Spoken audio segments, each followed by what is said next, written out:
So thank you very much. Now I'm going to pull you from that place in Fukushima and that feeling right down here very quickly. We're going to have our first talk by Angela Bischoff.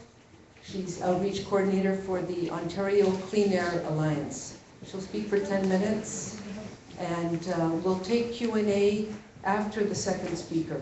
So please hold your questions. Angela, thank you.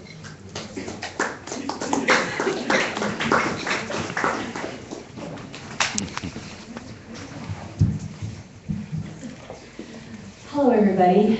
It's quite outrageous, isn't it, what the people of Fukushima have had to put up with. And we need to do everything in our power to make sure we don't have a Fukushima in Ontario. That's what my job is with the Clean Air Alliance.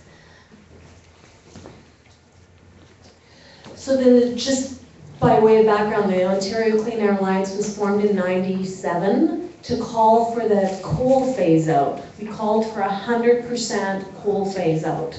It took 17 years and we won. In 2014, the last dump of coal was burned in Ontario, and we used to get a quarter of our electricity from coal. So that was a substantial win of people power. When we won that, we turned our attention to the rest of the electricity system in Ontario, and we're calling for 100% renewable electricity grid for Ontario by 2030. Yeah. So this is how we get our electricity right now in Ontario, and this is very unique. Ontario is very unique. 62% of our electricity comes from nuclear power. We are the second most nuclearized jurisdiction on the planet. Second only to France. How many nuclear reactors do you think we have? 23? 23? Yeah? Well, the actual number is 20. That was a good guess. 20 nuclear reactors, of which 18 are working. So they're at Pickering, which is just 30 kilometers from downtown Toronto. It's the 4th largest nuclear station in North America, 7th largest in the world. And it's, for all the nuclear stations in North America, it's got the largest population right within 30 kilometers. Over 2 million people live 30 kilometers from Fukushima. Or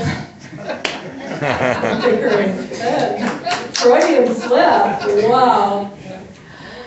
So, yeah, and imagine a Fukushima on one of our Great Lakes. That would be very tragic. So, and then 20 kilometers east of Pickering is the Darlington Nuclear Station. So they want to extend Pickering's life until 2024 without any major refurbishment or rebuilding, without any extra money. So just extend its life about 10 years beyond its design life. Just keep it open. While they rebuild Darlington, 4 reactors at Darlington and 6 reactors at the Bruce Station on Lake Huron, which is the largest nuclear station in the world, by the way, with 8 reactors. So locking us into nuclear for another 4 or 5 decades, at a time when the rest of the world is going renewable. So I'm going to make that argument. Right, so this is Ontario's long-term energy plan, rebuilding 8 or 10 nuclear reactors. And then, at the same time, reducing our commitment to green energy. So you can't have both. And at the same time, doubling our natural gas electrical generation, because we need to double up on natural gas when we're rebuilding the nuclear plants. So this is how we compare to our neighboring provinces. Ontario, the bulk of our electricity from nuclear power, whereas Manitoba is 96% water powered and Quebec is 98% water powered. And they incidentally have a lot of excess water power. And look at our electricity rates. No coincidence, we pay about double electricity rates in Ontario versus our neighboring provinces because we get our electricity from nuclear power and they get theirs from water power.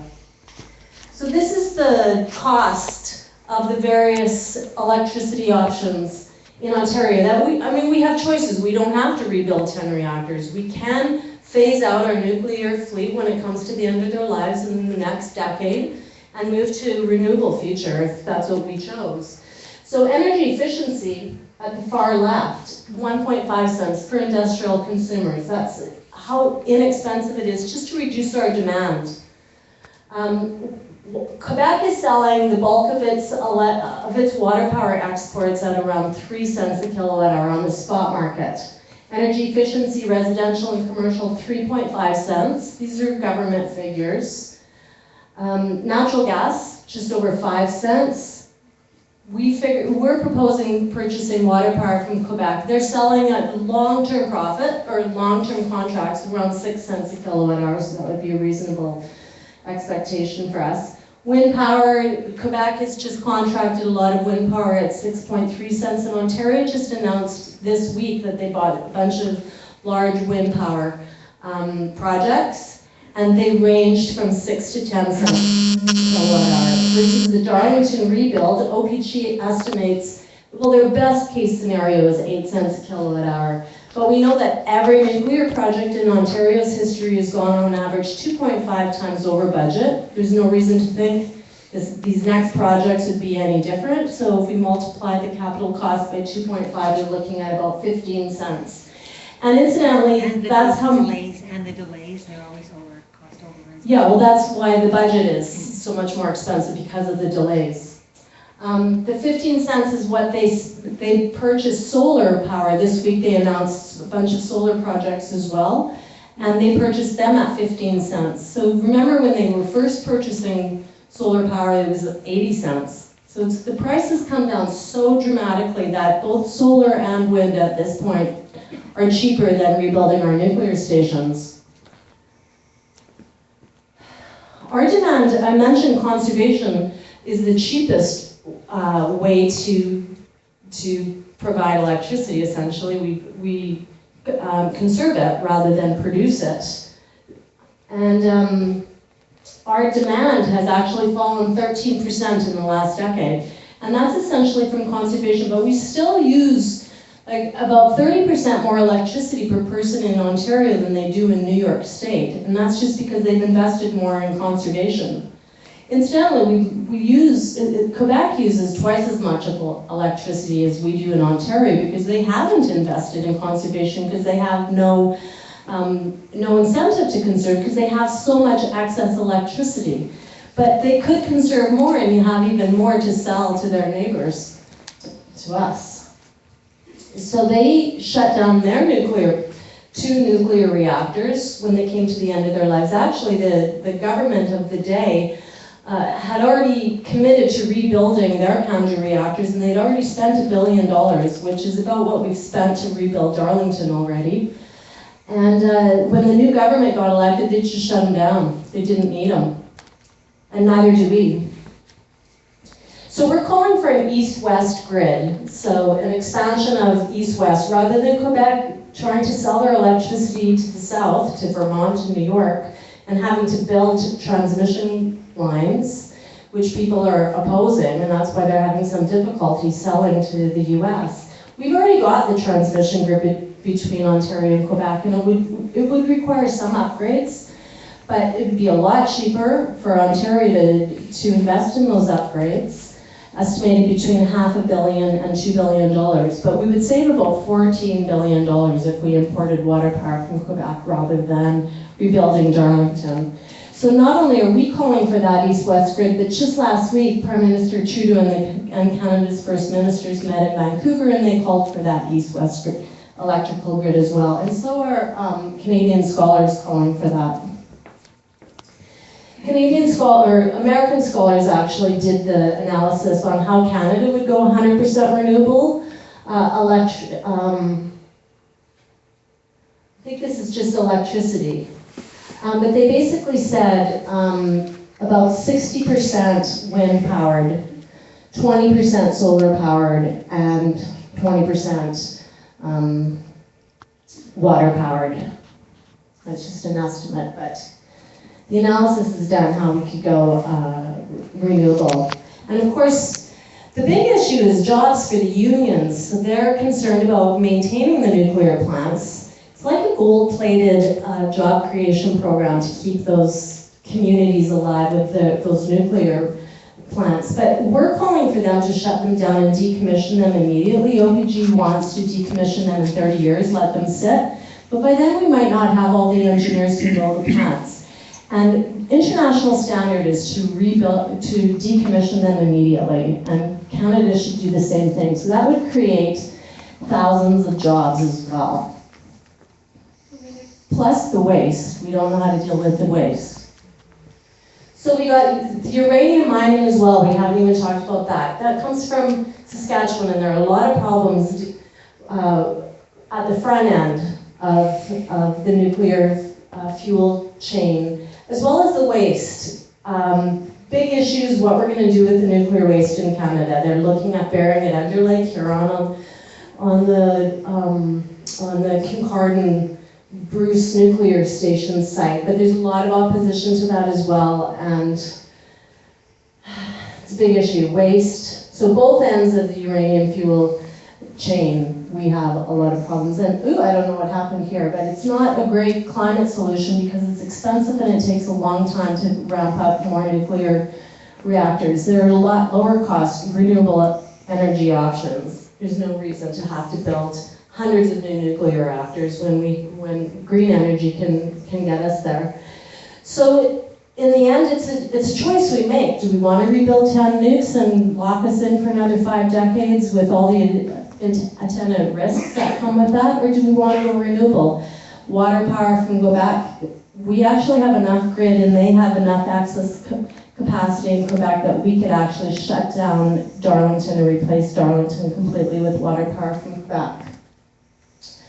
And we're also calling for a shutdown of Pickering in 2018 when its license expires rather than extend its life till 2024 and decommission the plant immediately. I did it. I did my time. My 10 minutes are up. So thank you, everybody. I'd just like to say that I did bring some videos and books at the back table that I'm selling at cost, and they're all excellent about nuclear power. A German video, 2 German videos, one about green energy, one about nuclear power, and then a couple of books as well. And I'm happy to stick around after and talk more. Thank you.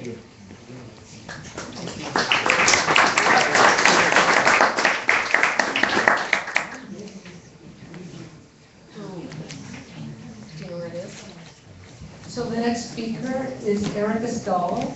Erica is a lawyer for the Canadian Environmental Law Association, and she will speak for a similar short time.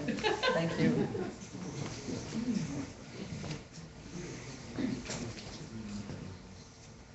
Right, so I've got my marching orders. We can skip through this slide. Just briefly, the Canadian Environmental Law Association is part of Ontario's legal aid system, and we do environmental justice cases for low-income communities, individuals, and environmental not-for-profit groups. So what we're going to talk about tonight, very, very briefly, is the importance of good offsite emergency planning in the GTA. Who is responsible for offsite emergency plans, the elements of a good offsite emergency plan. I'll touch briefly on sheltering in place, but I'd like to spend more time on potassium iodide distribution, KI is its scientific notation, and then tell you a little bit about the gold standard, which is the Swiss approach.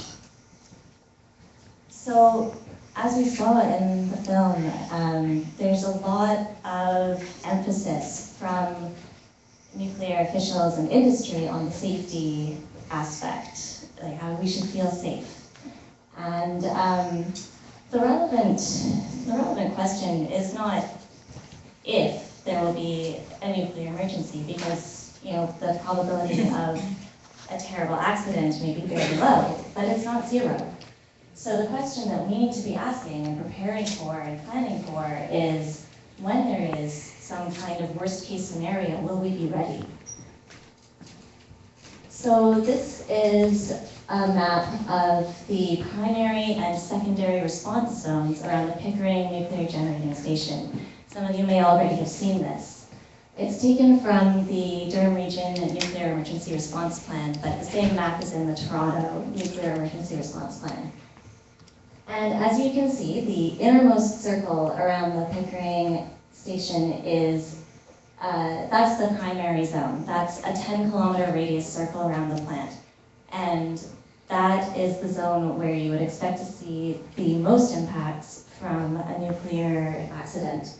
And then extending out to the outermost circle, which is 50 kilometers in diameter, you still expect to see impacts going out to about that range. So as you can see, the 50-kilometer secondary zone covers the entire city of Toronto into Mississauga in the west, goes up north through Uxbridge into Kawartha Lakes, pretty close, and then east as far as the border between Clarington and Port Hope, and south into Lake Ontario. So that's a big range. And the major planning, like the major emergency planning, really only contemplates emergency measures in the 10-kilometer primary zone. There is not as much detailed planning for the secondary zone. Here we have a similar map, but for the Darlington Nuclear Generating Station. So as you can see, again, the 50-kilometer zone, secondary zone, overlaps pretty significantly with Pickering's. You'd have to hope that nothing went wrong at both plants at the same time. And again, extends quite far into the lake, which is the drinking water source for some 9-10 million people. Is that 50 kilometers diameter? 50-kilometer radius. And 10-kilometer radius for the primary zone. So, the next question is, who is responsible for doing the emergency plans? The federal agency that's responsible for nuclear regulations in Canada is the Canadian Nuclear Safety Commission, and they are the primary body responsible for on-site problems. So all emergency response on the site of the plant itself.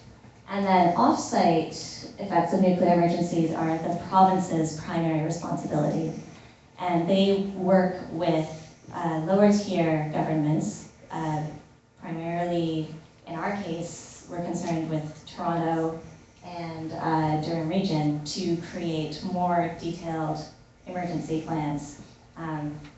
So the one that I'm going to talk a bit more about is the Toronto Nuclear Emergency Response Plan. So just quickly, to give you some background, the elements of a good offsite emergency plan are alerting, evacuation, sheltering, potassium iodide distribution, and control of agricultural products. Sheltering in place. There's a lot of emphasis in the Toronto Nuclear Emergency Response Plan on sheltering in place. But it's important to know that this is always, well, it's overrated. Typical European and North American homes and their basements are not made of concrete. They're not airtight, and they often have windows. And what you need in order to shelter safely and effectively is a concrete building, no outside air, and you should be staying away from the windows as well. And so this is, it's also important to know that sheltering is only effective for a couple of days. And this is information that is sort of underplayed in the Toronto Nuclear Emergency Plan. The other issue that I wanted to spend more time on, in the event that there is a nuclear emergency, as we saw in the film, irradiated iodine is one of the first radioactive elements to be released, and it has, and it hangs around for about 3 months, and children are the most susceptible. So there is something that we can do about that, and that is take potassium iodide pills. OPG has pre-distributed potassium iodide pills as of very recently to all the homes and businesses in the 10-kilometer primary zone. So what we need to get them to do now is to pre-distribute that potassium iodide to all homes and businesses in the secondary zone, in that 50-kilometer secondary zone around both plants. And the reason why we need to do this is because if there is a nuclear emergency, we're not going to have time to go to the depots where they've stockpiled it. There will be KI pills available at some of the emergency shelters set up, but it's just far more effective if those pills are in the hands of people who need to take them at the time that the emergency is taking place. You may not be aware that you have to take KI pills slightly before the actual release of radioactive material. If you take them any more than 3 or 4 hours after the release of radioactive materials, they won't be as effective. So I strongly urge you to contact OPG, and I'll tell you how, not on the next slide, but the one after, and order KI pills from them. So I just wanted to touch on what Switzerland is doing, because I believe very strongly that if the province of Ontario is going to rely on nuclear power, and they're going to put not one, but 2 nuclear power plants in the middle of the most densely populated region of the country, they need to have the very best emergency plan in the world. And they don't, Switzerland does. So let's look at what Switzerland is doing. Post-Fukushima, the Swiss nuclear regulator really upped its game. They required INUS level 7 accident modeling for each nuclear plant in the country. INUS level 7 is the level of accident that Fukushima and Chernobyl reached. They also required detailed dispersion modeling for each nuclear plant, meaning where the weather would blow the radiation in a number of different scenarios. And that dispersion modeling has been made publicly available, which is something that we haven't seen here. They also required detailed emergency planning, not just in the 10-kilometer primary zone, but 50 to 80 kilometers around the nuclear power plants. And KI was pre-distributed to every home and business within 50 kilometers of each of their 4 nuclear plants and stocked in the rest of the country. Thank you. So, I'm actually doing reasonably well on time.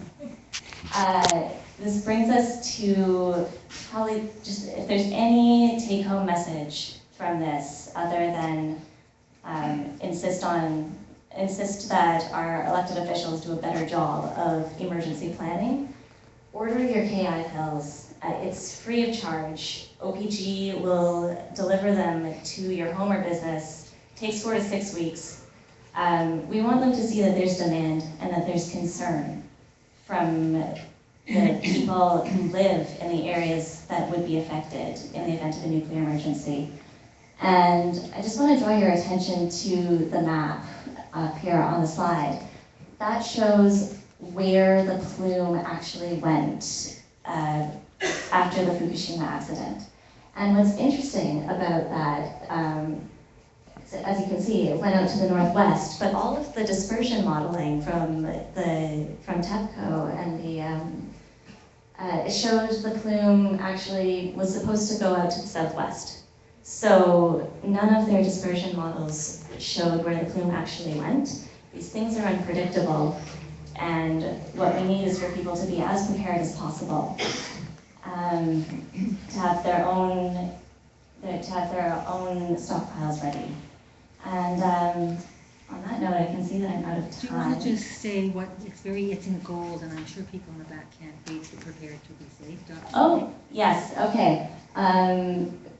I've been having technical difficulties with my computer at work, and this is a very difficult to read hyperlink, but if you want to order potassium iodide pills, the website is preparetobesafe.ca/order.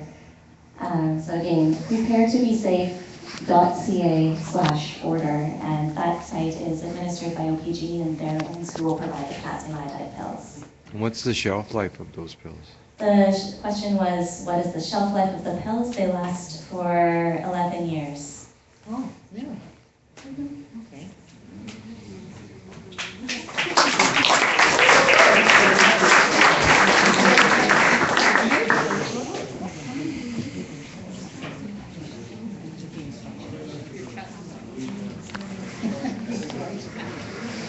Okay, so now we have a very brief time for question and answers. So what I would suggest is please keep your questions or comments brief so that we can get as many comments as possible. Angela, would you like to sit down? And Erica or me? So, okay, I'm going to, let's see, 1, 2, 3, 4, 5, 6, 7. How is that? 8. Here's 8. Do people remember the numbers? Remember your numbers. Okay, who's one? I am. Okay. I will need a mic. And who is your question direct or comment directed to? Actually, can we direct it to the, I don't need a mic. I can be loud enough. Okay, much louder, please. So, my question is, can I direct it to the director? I'm not a director, I see. actually, but I've been in Fukushima, so I know, Okay. I'm a little familiar with what's happening there. Okay. Yeah.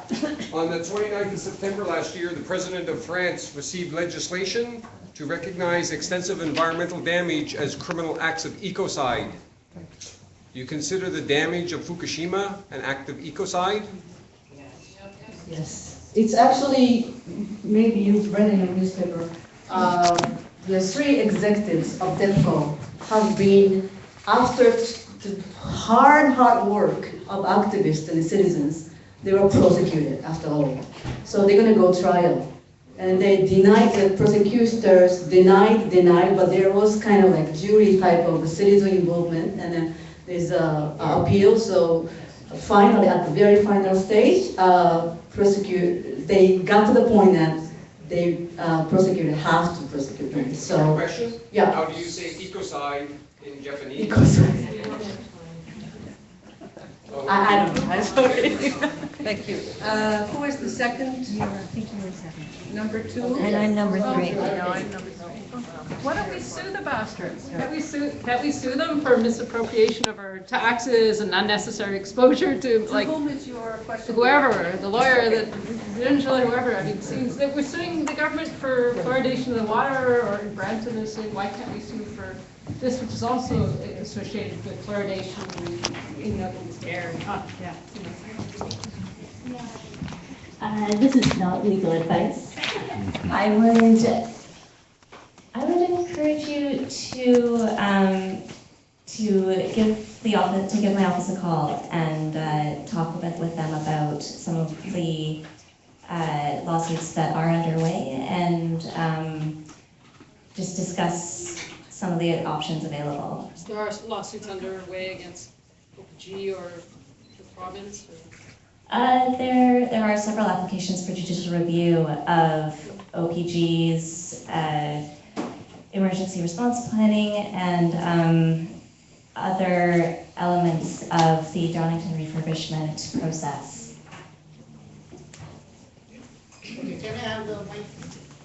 Okay, so I think I'm next. Angela, could you say something about radioactive tritium in our drinking water? and also the long-term, okay, I will. So when Angela talked about the high-level nuclear wastes, that's one aspect of it. There are radioactive emissions from all along the whole nuclear fuel chain, from uranium mining to refining to the building, to the reactor operations. Radioactive tritium is a known carcinogen, mutagen, and a teratogen, which means it crosses a placental barrier to cause harm. They are routine emissions. They're not just in the accidents and the spills, which do happen from time to time, but it's ongoing, and they're carcinogens. So we had the Ontario Drinking Water Advisory Council a couple of years, 5 years ago now. We had hearings. They came out with recommendations to lower the amount of allowable tritium in the drinking water. There has not been a confirmation of that from the ministry. There's a lot of work that has to be done in terms of the health impacts of nuclear power. We don't talk too much about the health impacts, but we're all drinking the water, and you can't filter out the tritium. So we need to stop it. And so what Angela's proposing in terms of getting power from Quebec to tide us over, because they're always talking about base load, right? And base load has to be the ongoing stuff. They're doing a lot about that in Europe, but we have to do much more about it too. I also want to mention that uranium, you talked about uranium mining, that's the fuel for nuclear power. Uranium is found on First Nations lands all over the world, and it's particularly important here in Canada. And there's a wonderful National Film Board film called Uranium. Just look it up on the web and learn about the history of uranium in this country. It's a very racist process. So I'll stop it. Oh, one other thing, Angela. Those two nuclear reactors in Quebec, only one was functioning. The other one was closed down years ago. Sorry, okay. Just want to Wait, we don't have a lot of time, so Yeah. please, people can just stick their single question, please. Thank you. Who's next? Number 4. Hi.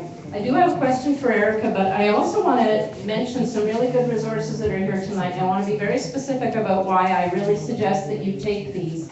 I'm a coordinator of this group, Durham Nuclear Awareness, and I brought these 3 handouts because they're all relevant to the topics at hand here. The nuclear emergency plans are under review this year by the province. There's going to be public consultation. And in this brochure, you've got the numbers of the people who are in charge of emergency planning in Toronto and Ontario. So these are the numbers of people you can call to say what's going on, what happens at my school, what's happening with KI, and so on. This brochure is about nuclear radiation and the thyroid, and it specifies a recommendation that KI be pre-distributed out to 50 miles, actually. So please take copies of these. They're at the front table. This is the Toronto Emergency Plan, and the reason I suggest people take this is noticing what isn't in it. There's almost no information in it about what to do if there's a nuclear emergency. So Thank you. Okay, numbers. I'm number 5. You're number 5? Yeah. Can you keep it short? You promise? You promise to keep it short and to ask a question. I know this man. Yeah, we do. I know this man. No, no. Yeah, I will. Short? Yeah. Yeah, I'm an engineer. I actually worked on Pickering. Sorry, are you going to make a comment, or are you directing a question? I'd like to make a very quick comment because there's an engineering component that's missed from this. This accident shouldn't have happened. What's happening in the world, they're going with risk. And so if they kill 1 million people in 50 years, they'd rather pay you the money than do the correct engineering with reliability engineering. I stress this really strongly. I worked on Pickering. I actually stopped Pickering because the mandate for nuclear energy used to be, and I can't find the correct stuff these days, was fail operational. That means to say the whole building can go down, but the way they put the rods away have got to be operational under any condition. So what all these lovely people are about here about the KI and everything is totally relevant, but it shouldn't be happening. So what this lady here mentioned about the stuff that's coming up, you've got to understand, it's got to be reliable. It's got to be done correctly under science and engineering. And if you go back to the beginning of this film, this lady said, the person said, we can't control science. That was a totally erroneous comment. And they are totally guilty out there because they didn't do the correct structure of the buildings as they're on an earthquake zone. So I'm just pointing out to you, if you want to talk about it later, I can talk about it, but you've got to be really aware of that. And with respect to that last picture you had with the plume, Tokyo is north of 30 degrees north. So that means to say it's not possible for the plume to go south because the Hadley Sow, with respect to the air circulation, can only go north at that point. Would you please... Anyway, that's my comment. Thanks very much indeed. No, it's good. That's fine. It was very important so that you all know that. Please. Who's number 6? Yeah, I've got some advice to bring home. You want to use this? Please use this. Oh, People have a hard time. okay. I just want to give you some more advice to bring home, people. I was a very young reporter at the UN when the contamination was very high from all the bomb tests. Now I'm going to tell you what they told us at the UN. And the same thing works for Ontario. We are in a radiation belt. Not only do we have plants that leak from the beginning to the end, but we have the Fukushima coming over us. So this is what we did, and I'm close to 80 now, so I mean, I know they're right. So anyway, when you have vegetables, the rain has 1,000 times more radiation than the air. So if you are not buying your vegetables from a greenhouse, where it's protected from the rain, I'll have to say to you, you must get a big baking bowl, fill it with pure water, do not use tap water, and put into it organic baking soda, about 1 cup to a bowl this high. And before you do anything with your vegetables and your fruit, especially things like grapes, soak them in this for 20 minutes minimum. Every vegetable, I don't care if they're organic or not, they are contaminated. We have been having this wafting over us. The West Coast is horrible. The Pacific is dead. Eventually, the other ocean will be just as dead. So even though the scientists are saying this is an ELE, an extinction level event, it's just a matter of time. Please protect yourself and your children now. Any vegetables, and for me, I have been buying lamb from New Zealand because New Zealand has not got one nuclear plant, and they are so far below the equator, they are fairly safe. Thank you very much. So please do that. And my name is Sydney White. I'm still teaching at the university. It's a free course. If you want my schedules, I'm in the Thanks back. very much, Sydney. And thanks, Angela, for letting me speak. Okay, all right. I was biased. Well, I'll come back. Okay. Yes, Who's the young man here? I will be talking about our radiation.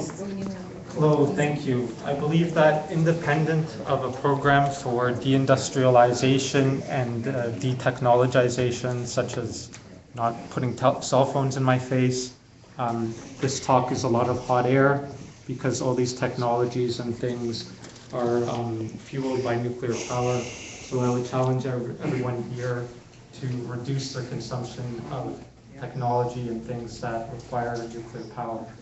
Thank you very much. And Okay. I'm going to come to you, but... I am here already. Wait.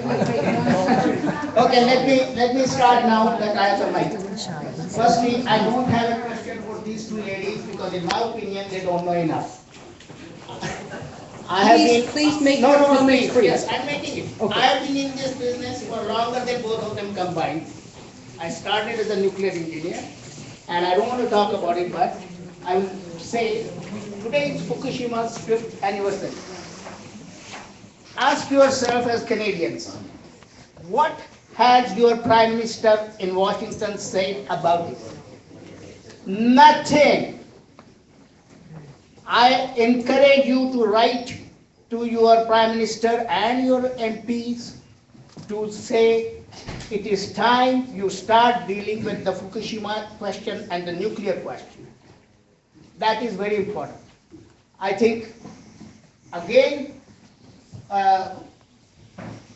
Justin Trudeau and Barack Obama, please make your no, this is not brief. more important than your circling around.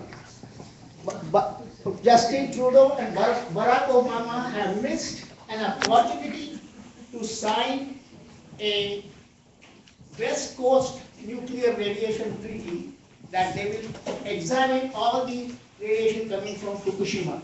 Nothing of that sort is happening after 5 years of Fukushima. We have got to start asking for these things. Just worrying about our backyard in Pickering and Darlington is scratching your own head. That doesn't get us very far. So I suggest to do that. And let me again put it that there is only one book in the world right now which deals with both the existential questions, climate change in the nuclear age. Thank you. And I encourage you to look at it and consider getting it. Thank you. Thank you. And I hope, I'm sorry to have disturbed the whites only Oscars that has been going on here. I am going to have to wrap up this formal presentation now. Can you decide 3 more questions or something? Sure. Sure. Oh, I had, okay. All right. So, here, this person was waiting. Yeah. And who's second? Who's second? Yeah. Her, okay. I got a Who's third? question. And you have a question? Okay, so let's stick to questions, please, please. Okay, my first question is to Kyoko, and I think it's very important to remember that Japanese government and officials are quite hard to shame over time. So I'm saying that I'm asking you, how many copies of the film exist?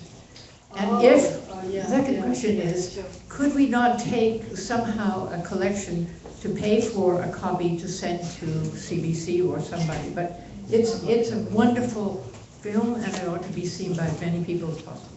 Well, I'm not a filmmaker. So as far as I know, the young Thomas Ashe, he hasn't really, so far he has been screening, this kind of event is the only venue.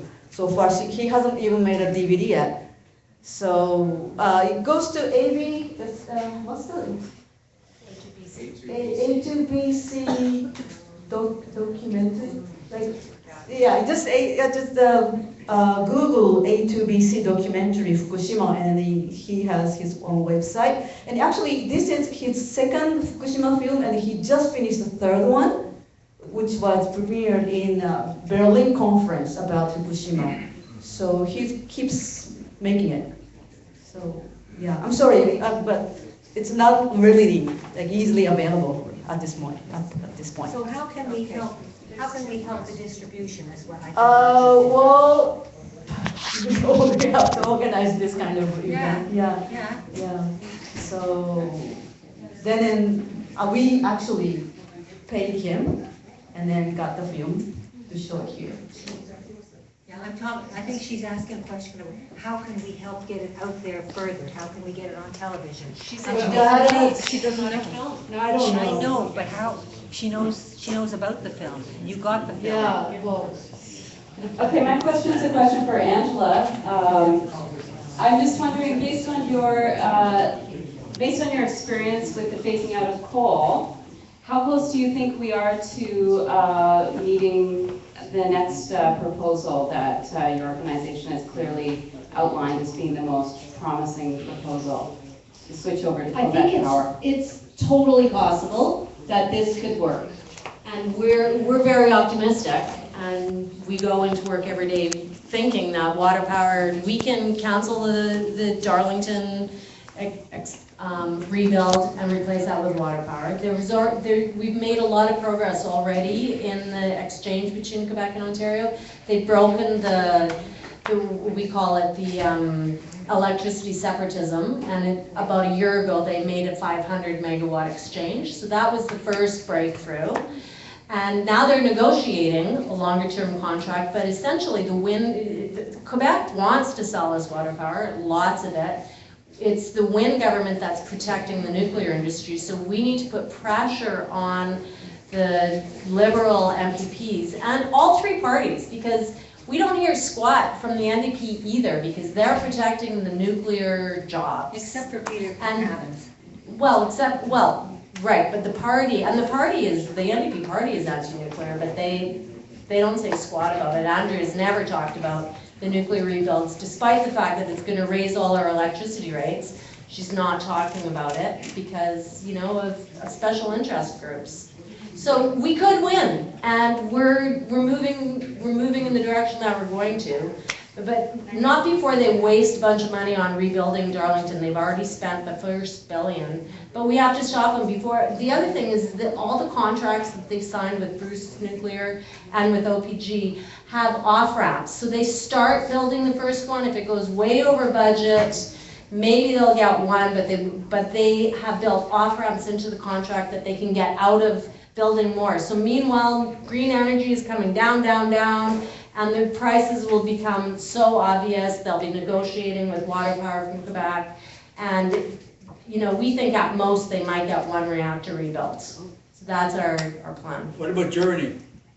Germany's committed to phasing out all their nuclear reactors by 2022, and they're on track to doing that. Okay, last question. Thank you. Last question. Here. Quick and simple question. On the 5th anniversary of Fukushima, remind people what exactly happened and how long before the actual source is actually stopped? What stopped? Like, how long before the problem is solved right at the reactor? When will nuclear radiation stop leaking from Fukushima? Thank you. No, it's still emitting. And the current I want actually people to know that the 80% of the radioactive materials released from the plant went to Pacific Ocean.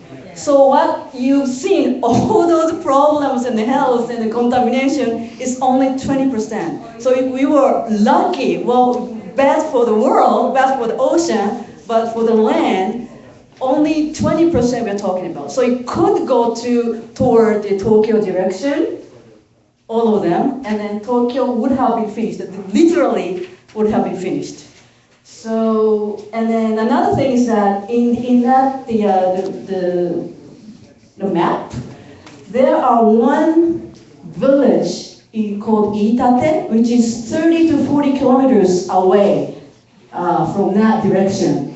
And then because it's so far, they weren't ordered to evacuate for a month. And then that was the highest fallout. It's higher than 10 kilometers the other side of the wind. So you can't, I live in the Richmond Hill, and I know that if something happened, I'm gonna lose everything. I know that. So it's people in Toronto, it's you know, you can't. And for 30%, and 30 kilometers, 40 kilometers is just, you know, good And luck. how long We before? have to Yeah. finish. So listen, I want to thank you very much for coming out tonight. I want to thank Robert from Beit Zatoun for being such a good host. And, Hang around and let's talk. yeah. Thank you. So, when do they estimate the leaking will stop and they'll... It's not gonna stop. They don't know how to stop. They tried everything. They are building a freezing walls, and they are building filters. And the core is sinking into the earth, right? Yeah, but because it's too hard, it's too hot to actually even see it. And then recently they found that the reactor is empty, which means everything went down. And also that, there are 62 or so radioactive materials released. And they say they are filtering most of them, but only one materials in today's technology that cannot be filtered is tritium, because it's part of the water, it's a hydrogen, and then that's the same material can do. The Canadian reactors are made to release. They are doing that regularly. So if you see the figure of tritium in the Great Lakes, Huron and the Ontario Lakes, which have the nuclear facilities around, their tritium level is higher than other lakes. And then we are drinking it, breathing in it, taking shower from it. So we have to think about that. And there's not a worldwide outcry is a shame. 5 years later, most people I think, oh, since no one's talking about it, oh, it must be stopped. Oh, No, it must be, over there, no. Or people are forgetting. Again, they can't stop it. Remind people exactly what happened 5 years ago. What happened? Because people forgot. Well, what exactly happened is changing because new evidence, new findings. So it's basically, they thought it's the earthquake and tsunami caused it. But there is a witness that before the tsunami came, only by the earthquake, it was damaged incredibly. So, and then, well, basically 3 reactors exploded one after another, which is unthinkable because the Chernobyl was only one, and then there are the 4 reactors exploded in the world. One is Chernobyl, second Fukushima, third Fukushima, and then fourth Fukushima. And the core is sinking into the earth. And the main problem is how far down into the earth those core. That's the main. Then in contact with the groundwater, that's the problem. That too. That's the problem. When it goes down under the basin, then it contacts with the natural environment. And then for 5 years, a constant plume over the Pacific and wherever else it goes. It's probably been around the world how many times? Who knows? And see the science. Like I remember Harper shut down the West Coast nuclear detection things. Not to know. It's a shame. Thank but you. I'll let you talk. Yeah. Thank you.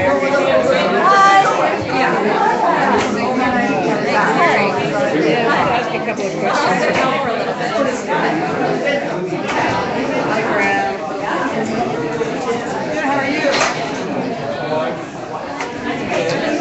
We're at Bet Zatoun, which is the Palestinian Cultural Center here in the heart of downtown Toronto, at Bathurst and Bloor. Here's the curator, Robert. This original poster from 1936. Visit Palestine. You can purchase it for $15 to $20 from Bet Zatoun. And there's olive oil here.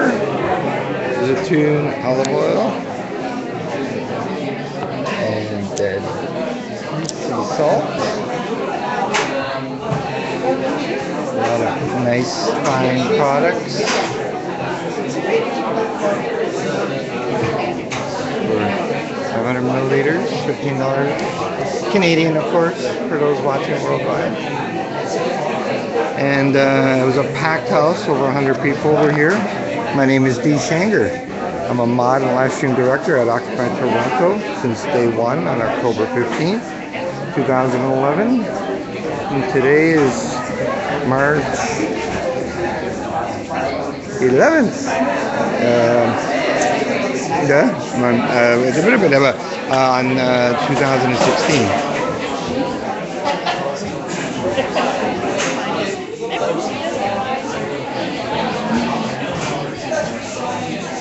And yes, and I think that is that. Yar.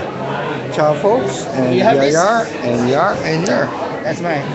Nice. Yar. Ciao.